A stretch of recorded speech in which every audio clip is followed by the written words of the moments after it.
o senhor viveu, né, e contribuiu, talvez, para um dos momentos mais importantes da nossa recente história, É verdade, é que é a verdade. nossa Constituinte, no aspecto de construção do SUS. É, na verdade, nós começamos, quer dizer, nós nunca paramos, né? O Brasil, no que diz respeito à questão, todas as questões, mas saúde em particular, que é o nosso assunto aqui, é uma evolução, né? Uhum. Quer dizer, quando você pega, por exemplo, o Brasil pré-Getúlio Vargas, a saúde pública no Brasil ficava no Ministério da Justiça. Isso. O que tinha no Ministério da Justiça? A polícia sanitária. Porque até aquele momento não existia uma assistência médica na área da saúde que possa ser comparável com o que acontece hoje. Então você tinha uma saúde privada, que em grande medida era realizada pelas Santas Casas, e pelos médicos como uma profissão liberal. Uhum. Os ricos eram atendidos em casa, né? Você fazia cirurgias em casa até o início dos anos 20, 30, fazia cirurgias em casa. Cirurgia de olho, cirurgias menores, né? Quando acontecia um desastre, ia para a Santa Santa Casa, Casa. para o hospital e tal, para tentar resolver, mas era mais raro, né? Lembrando que havia muito pouco tempo que a medicina havia se estruturado com um conhecimento que permitisse realizar intervenções que terminassem melhor do que começaram, Uhum. né? Então, essa era uma questão crítica. Lembrando, a anestesia foi descoberta em 1845. As práticas de antisepsia que evitavam que você se infectasse durante a cirurgia em 1865, né, na Inglaterra, com Lister. Então, a medicina como a gente entende hoje era um negócio muito recente. Uhum. Né? Podemos dizer Mesmo, pós-Segunda Guerra, doutor? veja, tivemos alguns eventos importantes com Pasteur, com Robert Koch, com a descoberta da tuberculose, do postulado da microbiologia em 1880. Né? Então, tiveram coisas importantes. Mas a medicina, tal qual nós a conhecemos hoje, é um produto após a Segunda Grande Guerra Mundial, com certeza. Veja, a descoberta do sistema de classificação do sangue, o ABO-RH, ele nasceu na Segunda Guerra. Foi na Segunda Guerra que nós descobrimos como é que você pode fazer uma transfusão de sangue. Até então não existia. O primeiro antibiótico, que foi descoberto lá em 1929 pelo Fleming, ele só veio ter uma produção capaz de atender um mínimo de demanda após o término da Segunda Grande Guerra. Né? Cirurgia cardíaca é para o fim da década de 50, cirurgia cardíaca com parada cardíaca. Né? Hemodiálise, né? O seu rim acabou, você tem que fazer hemodiálise também, é final da década de 50. Respiradores, ainda muito grosseiros,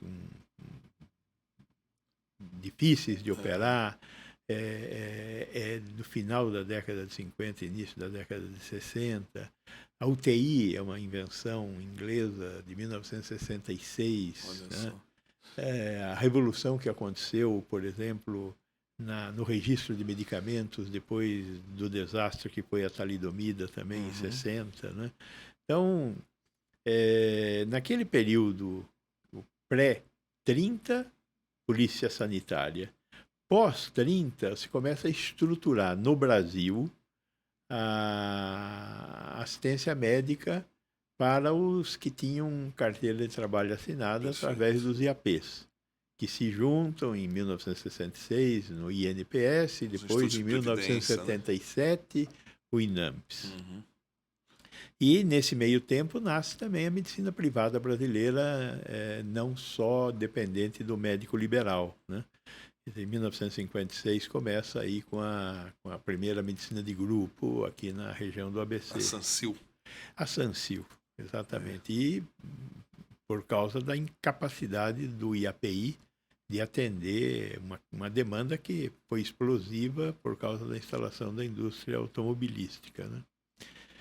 Então, essa transformação, ela é uma transformação contínua. Nós, profissionais de saúde, começamos a pensar nessas transformações, né? E as conferências nacionais, em 1963 foi a terceira Conferência Nacional de Saúde, ela já falava numa coisa que naquela época não existia, que era a saúde no município. E ela começa a falar, olha, as pessoas moram nas cidades. Perfeito. A assistência à saúde tem que estar nas cidades, independente da capacidade de estruturação que a prefeitura tenha, né? E isso tudo foi essa consideração, esse pensar, esse planejamento, teve um soluço grande durante a ditadura de 64, na medida em que a universidade foi capada, impedida de pensar, né? Os professores tivemos aí um genocídio lá na Fiocruz, com a cassação de muitos professores, aqui na USP, o livro negro da USP. Então, foi um período muito difícil para pensar, né? Não existia o livre pensar. Mas, durante a década de 70, nasceu o Centro Brasileiro de Estudos de Saúde, a Associação Brasileira de Saúde Coletiva, a Abrasco, e aí se construiu esse conjunto de ideias que, em 1986, na 8ª Conferência Nacional de Saúde, propôs o nosso Serviço Nacional de Saúde, à semelhança do Serviço Nacional de Saúde inglês. E aí nós passamos a pensar em oferecer universalmente, com integralidade e igualdade, assistência à saúde para a população brasileira, diferente da medicina previdenciária, que era voltada para os que tinham carteira de trabalho assinada, ou seja, tinham um trabalho formal. Isso. Bom, é cidadão, não só o trabalhador formal, todos somos cidadãos. Então, os cidadãos têm que ter direito a um conjunto de ações do Estado que construam bem-estar social. Essa é a grande conquista desse momento. Quer dizer, pensar que a sociedade, que os cidadãos têm que ter direito a bem-estar social. E bem-estar social é um conjunto complexo de serviços que tem que ser oferecidos para a sociedade. Entre esses serviços está a saúde, mas ela não é suficiente. Precisa de educação, precisa de assistência social, precisa de segurança, precisa de justiça, precisa de alimentação. Ou seja, bem-estar social é um direito do cidadão numa sociedade civilizada. A saúde é um dos pilares, mas não é o único. É talvez um dos mais importantes, mas não é o único. Eu até acho que o mais importante aí seja educação e segurança alimentar, mas saúde faz parte desse conjunto.